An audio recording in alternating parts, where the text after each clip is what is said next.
Son las 8 de la mañana con 11 minutos y a esta hora vamos a dialogar sobre una noticia que entregamos el día de ayer y es que el gobierno nacional terminó el cuarto ciclo de diálogos con el Estado Mayor Central de las FARC. Esta reunión, este encuentro más bien que se dio en San José del Guaviare, pues llegaron a varios acuerdos y para hablar de este tema está con nosotros el delegado del gobierno en esta mesa de negociación. Estamos hablando del señor Camilo González Pozo. Muy buenos días, señor González, bienvenido a la UD Estéreo y a Revista de la Mañana.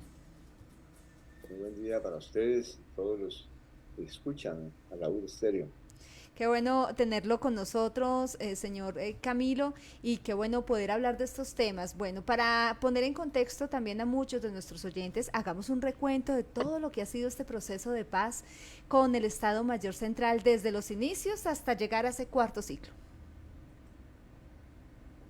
Pues esas conversaciones comenzaron desde el inicio del gobierno.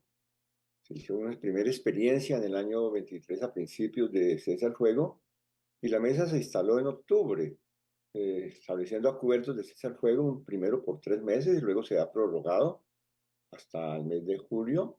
Pero quiere decir que llevamos a completar 4 meses, 5 meses de haberse instalado la mesa. Y a esta altura, pues yo creo que tenemos algunas noticias importantes en medio de las complejidades que tienen estos procesos. En el cuarto ciclo se avanzó notablemente porque se introdujo un elemento completamente nuevo, varios. Uno, lo que se llaman las transformaciones territoriales. Esta idea de darle un sentido a la construcción del acuerdo de paz con acuerdos parciales. Es una estrategia novedosa que no tiene antecedentes en procesos de negociación, de solución política en el pasado. Siempre se ha dicho, nada está acordado hasta que todo está acordado y las transformaciones que se pactan se esperan en el posconflicto. Acá no. Se ha señalado la importancia de ir aplicando esos acuerdos parciales, de modo que se le lleven transformaciones a las comunidades, alivios en sus condiciones de vida. Esto, por supuesto, acompañado de disminución radical de violencias por observancia estricta de las normas de respeto a la población civil en condiciones de cese al fuego. Pero es muy importante porque estamos en una experiencia inédita de ir construyendo la transición al postconflicto en medio de las conversaciones de paz. Ir integrando la institucionalidad con las comunidades en los territorios más afectados por el conflicto armado y también ir incorporando a los actores que participan en estas confrontaciones, que han participado en condiciones de cese al fuego, se vayan articulando en esas transformaciones, se van incorporando en lo que son nuevas realidades económicas, sociales y políticas en un marco institucional que se promete cambiante de acuerdo a las agendas que se van pactando. Ese es un primer elemento que yo creo que es absolutamente importante. Es una experiencia que hay que acompañar, que es desigual, que es compleja, que estamos en la hora cero de su inicio, pero que tiene mucha letra para convertirla en realidad. Se hicieron acuerdos para zonas del Caquetá, Meta, Guaviare, del Catatumbo, también de algunas regiones en el norte de Antioquia, y se espera que eso se proyecte también en Cauca, Nariño y Putumayo. Y territorializar la paz. Director, en ese punto, sobre esas transformaciones, antes de pasar al siguiente punto que fue acordado en la mesa, ¿en qué consisten? Usted nos ha explicado en términos generales esas transformaciones, pero esas transformaciones es como trabajo con la comunidad puntualmente, pequeñas mesas con los líderes sociales. ¿En qué consiste puntualmente ese, como el detalle de ese gran acuerdo? Porque tenemos que fueron cerca de 3 acuerdos sobre las transformaciones territoriales en el Caquetá, Meta y Guaviare. El otro fue en el Catatumbo y el otro también la transformación sobre pues todo lo que es la comunidad que ha sido afectada en donde pues ha tenido, digamos, opera el Estado Mayor Central. Hablemos en detalle como para que los oyentes tengan como esa claridad de ese punto. Y por ejemplo, en la zona del Caquetá, Guaviare y Meta, se va a iniciar con algunas acciones demostrativas, lo que algunos llaman experiencias piloto. que pues son pequeñas acciones, pero muy significativas porque permiten diseñar acciones de mayor alcance. Por ejemplo, una de ellas muy importante es el acompañamiento a las comunidades que están comprometidas en iniciativas de núcleos de desarrollo forestal. Son acciones de conservación y de reforestación muy importantes de manera integrada con las comunidades indígenas, campesinas y de diferentes sectores. Eso yo creo que va a ser muy significativo. Se han identificado, creo que son más o menos 18 núcleos que ya están andando, donde además se señala que se considera un avance la actividad de las juntas de acción comunal de manera autónoma, plural, en una relación directa con los programas gubernamentales, un diálogo con la institucionalidad para que esto sea posible, un respeto a las iniciativas de protección, de conservación, en todas las iniciativas ambientales. También frente un fenómeno gravísimo que es el de la praderización en todo lo que es el área amazónica, que tiene larga historia, pero pues que ha llevado a la deforestación de, pues, son más de 3 millones de hectáreas, si pensamos solamente pues en los últimos años, en los últimos 10 años, se habla de incluso de cifras superiores, pero de todas maneras, la praderización con ganadería extensiva es un fenómeno implacable. Grandes empresarios, mafiosos, algunos, terratenientes y también pequeños colonos, y la idea es frenar eso, no solamente con los programas de reforestación, sino además estableciendo reconversiones, de modo que se supere esa idea de ganadería extensiva y se vaya a una experiencia de agrosilvicultura, de ganadería reconvertida. Yo creo que también es supremamente importante. Y por supuesto, la gente está pidiendo atenciones en asuntos críticos, alimentarios y de salud y de educación. Eso para ponerle un ejemplo, porque también en el Catatumbo hay iniciativas similares, ambientales, sociales. Hay una crisis violenta desde el punto de vista de la calamidad de la gente por la caída de la coca. Allá cerca de 42.000 hectáreas de coca están en crisis, solamente tienen actividad, podríamos decir, el 50% que están ligados más directamente a las rutas principales del narcotráfico, pero el pequeño productor está en bancarrota. No son objetos de compra, no tienen con qué subsistir y hay una emergencia grande social. Allí hay un reclamo y hay una necesidad de que el gobierno le dé la mano a la gente y que los actores armados que están ahí faciliten precisamente la llegada de la institucionalidad y las acciones transformadoras que permitan aliviar la situación. Pero esto tiene, como le digo, no solamente un significado económico, social, asistencial, sino que está ligado a una estrategia de paz.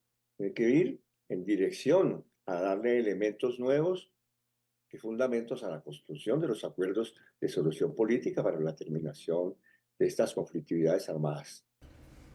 Señor González, con los buenos días. Entre los documentos aprobados durante esta fase de la mesa también se encuentra un protocolo para evitar incidentes y también el contacto armado entre el Estado Mayor Central y la Fuerza Pública, que de hecho pues este documento es uno de los que más tiempo llevó a construir. Hablemos también un poco de ello.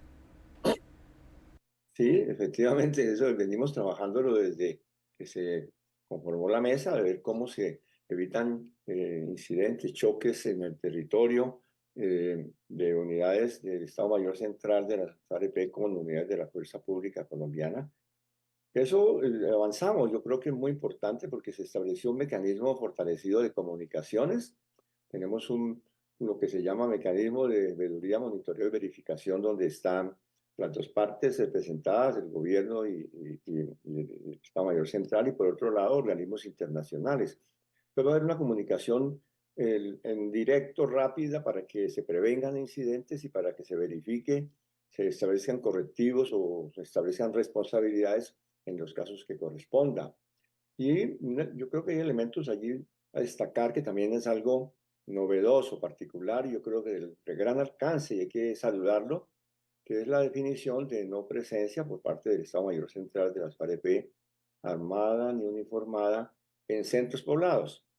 Colombia tiene 10.000 centros poblados y pues dentro de de esas áreas de centros poblados, pues ahí cuando hay presencia armada, los riesgos de enfrentamiento son más grandes, las afectaciones a la población se incrementan.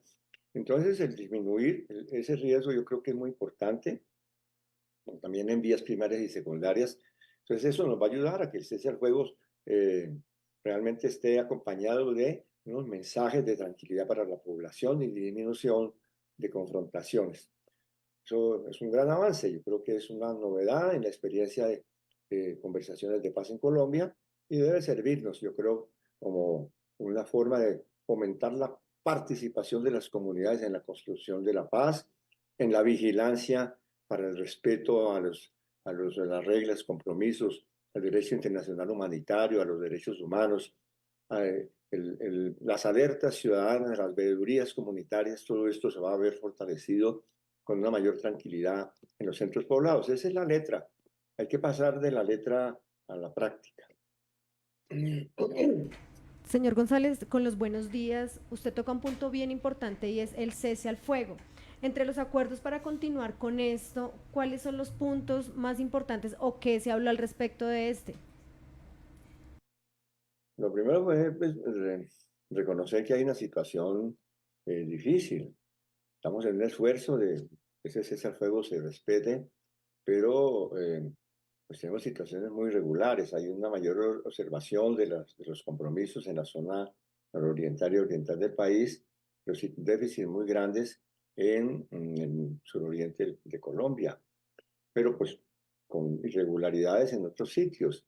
Entonces, la comunidad nacional, internacional, las poblaciones en esos sitios están haciendo reclamos urgentes de disminución de violencia. Dice, bueno, ¿cómo así que estamos en conversaciones y todos los días hay una noticia de algún hecho atroz, de enfrentamientos, de desplazamientos, de reclutamientos de menores, de víctimas de minas antipersonas, es decir, de todos los problemas que las comunidades están diciendo. Entonces, hemos tenido una unidad de voluntades, hemos reconocido el problema. Yo creo que de manera conjunta se ha diseñado un camino para que se le dé una respuesta positiva a la gente y se prevengan esos incidentes. Dentro de eso está pues muchos elementos, pero uno de ellos, aparte de lo de los centros poblados y las comunicaciones que le decía, se van a establecer en 22 sitios, creo que son 25 sitios, se van a establecer puntos de monitoreo local, pero para áreas, es decir, no solamente se trata de un municipio donde va a estar la oficina central de seguimiento, sino en el área vecina, de modo que estén en contacto permanente con las diferentes unidades armadas, con las partes, que se estén informando, se prevenga, cuando se presente un incidente llegue lo más pronto posible al sitio y de esa manera pues se tenga una vigilancia y una capacidad de respuesta, de atención a las alertas de las comunidades. Creo que allí vamos, tenemos retos en algunas partes, tenemos dificultades en Nariño en este momento y en algunas zonas del departamento del Cauca, pero vamos a proceder. Incluso se tiene previsto a partir de esta semana y la próxima semana hacer presencia una delegación de la mesa en el departamento del Cauca, luego iremos al Caquetá y también al Huila. Vamos a acompañar esto con diálogos sociales, pero con un propósito muy particular de buscar un estricto cumplimiento de cese al fuego y de respeto a la población civil, porque son dos cosas que van completamente unidas, pero que es fundamental. Si nosotros llegamos a otro ciclo y tenemos esta misma situación, pues la credibilidad de este proceso va a ir en descenso. Tenemos experiencias cuando se estableció la mesa en octubre, los hechos violentos disminuyeron en un 80% con respecto al mes anterior. Quiere decir que la voluntad política, la decisión política es fundamental, no solamente que exista una regla y una vigilancia. Esto es fundamentalmente de decisiones políticas desde las cabezas de las estructuras de cada región y en cada parte. Yo creo que no se puede pensar que es simplemente un asunto de vigilancia, porque no se trata de procesos judiciales. Hacer procesos judiciales para establecer responsabilidades precisas de acontecimientos violentos es algo muy difícil. proceso judicial puede durar años. No, aquí es una decisión, una voluntad de no violencia frente a las comunidades. Usted está haciendo referencia también, señor Camilo, a esa instalación entonces de las primeras instancias del mecanismo de veeduría, monitoreo y verificación y pues cómo va a ser entonces ese proceso de acompañamiento por medio de este mecanismo que como usted bien lo dice, no solo es sentarse a dialogar un encuentro de 10 días, 7 días, sino que sean en acciones concretas por las partes que se vea ese cese al fuego y ese parar las hostilidades con la comunidad.